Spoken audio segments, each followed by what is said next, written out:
लेकिन बिल्कुल मुझे अंदाज़ा नहीं था कि ऐसे हमको प्रोग्राम की शुरुआत करनी पड़ेगी।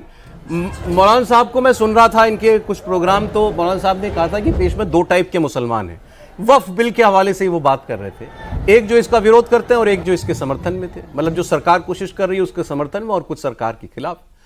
तो आपने ये कहा कि जो इसका समर्थन करते हैं बिल का, वो तो प्रॉफेट मोहम्मद साहब के उनको मानने वाले, उनकी राह पर चलने वाले हैं, और जो इसका विरोध कर रहे हैं वो औरंगजेब की और महमूद गजनवी को मानने वाले लोग हैं।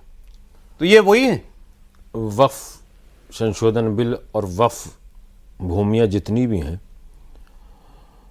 और जिसने वक्फ की हैं उसने एक अच्छी नीयत के साथ वक्फ की थी। ना आग लगाने के लिए वक्फ की हैं, ना उन्हें बेचने के लिए वक्फ किया है। वो विकास के लिए, मज़हब के लिए, गरीबों के लिए हैं।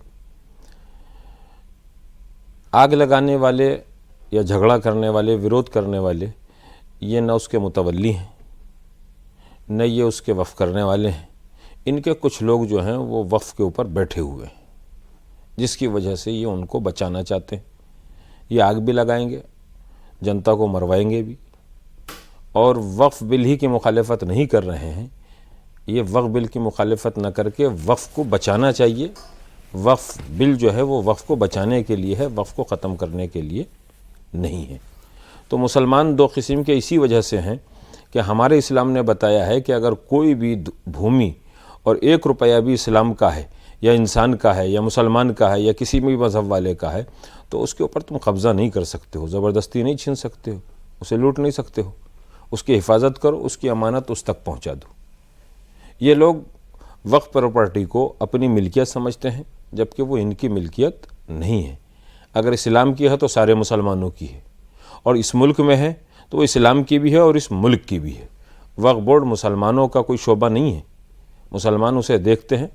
एक ये बहुत बड़ी डील थी जब ख़ात्मा ज़िम्मेदारा हुआ। उससे पहले ज़िम्मेदार होते थे बड़े, जिनके 1000 बीघे, 2000 बीघे, 100 गाँव, 200 गाँव, बड़े बड़े शहर होते थे हिंदुस्तान के अंदर। उनके पास ज़मीनें थीं, तो उस ज़माने में भी जनता ने कहा कि भाई हमारे पास नहीं है, उसका बंटवारा, वो एक लिमिट हो गई, इतनी ज़मीन रह सकती है।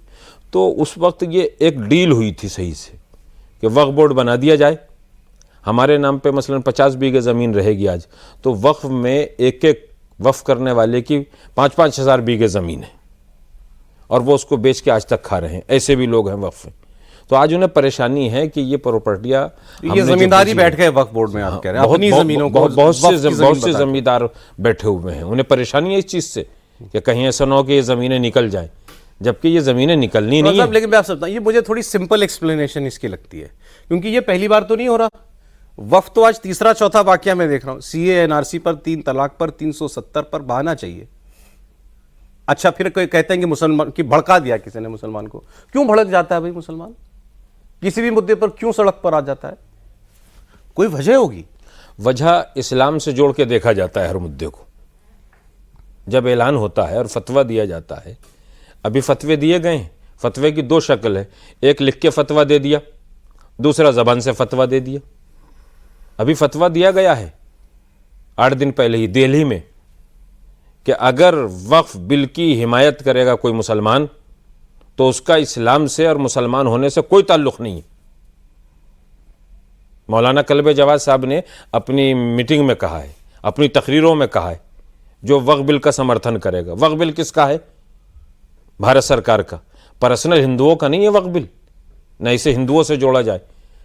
अगर हिंदू मुसलमान से जोड़ा जाएगा तो कोई भी झगड़ा नहीं होने का है। ये बिल जो है सरकार का है, भारत का है। इस्लाम के नाम पर कोई कुछ भी कह देगा और मुसलमान सड़क पर आ जाएगा। इस्लाम के नाम के ऊपर कहने वाले को भी ये देखा जाएगा क्या ये सही कह रहा है कि गलत कह रहा है। वही तो मैं कह रहा हूं, वो क्यों नहीं देखते? वो क्यों देखेंगे? वो क्यों देखेंगे भाई? वो वक्फ पे बैठे हुए हैं, वो क्यों देखेंगे? जो सड़क पर उतर रहा है वो क्यों नहीं पूछ रहा? इसमें भी बहुत से आदमी हैं जो कल तक मुखालिफत कर रहे थे और आज बिल की मुखालिफत कर रहे हैं। कल कहते थे कि साहब कोई ऐसा हो कानून आ जाना चाहिए कि औकाफ पे जो काबिज बैठे हुए हैं उनसे ये सारे निकले। मैं आपको इसी महीने का, ये हमारा जो महीना चल रहा है इस्लामी महीना, इसे शव्वाल कहते हैं। शव्वाल में मदीने में कब्रिस्तान है जिसे जन्नतुल बकी कहते हैं। वहाँ 10,000 रसूल प्रॉफिट मोहम्मद साहब के सहाबियों की कब्रें हैं, उनकी बेटी की कब्र वहाँ है, उनके नवासे की कब्र वहाँ है, उन सबको बिल्डोज़र चला के ख़त्म कर दिया गया है। वहाँ मुसलमान क्यों नहीं बोलता है? तो इस्लामी तरीके से मुसलमान वही बोलता है कि जो अमन चाहता है। ये अमन वाला मुसलमान नहीं है।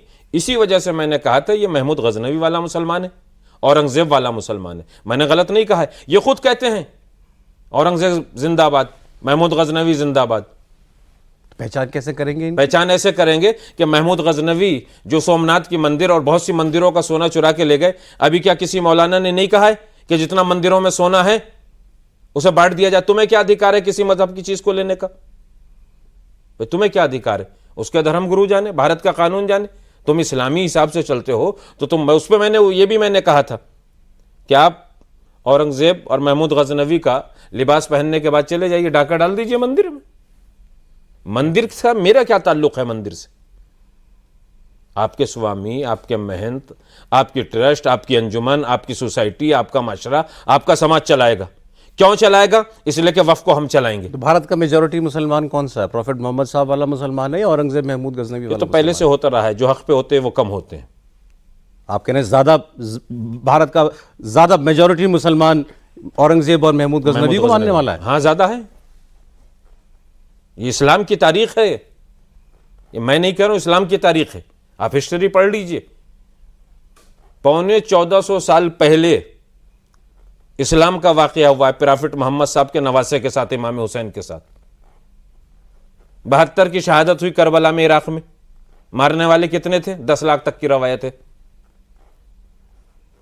तो जो कत्ल करने वाले रहते हैं, मारने वाले रहते हैं, प्लानर रहते हैं, लूटने वाले रहते हैं, जिन्हें यह बताया जाता है कि तुम्हें इसमें इतना माल मिलेगा, इतना फायदा होगा, उस पर लोग जमा हो जाते हैं। जो सच बात कहते हैं कि यह गलत है, उस पर कम आदमी।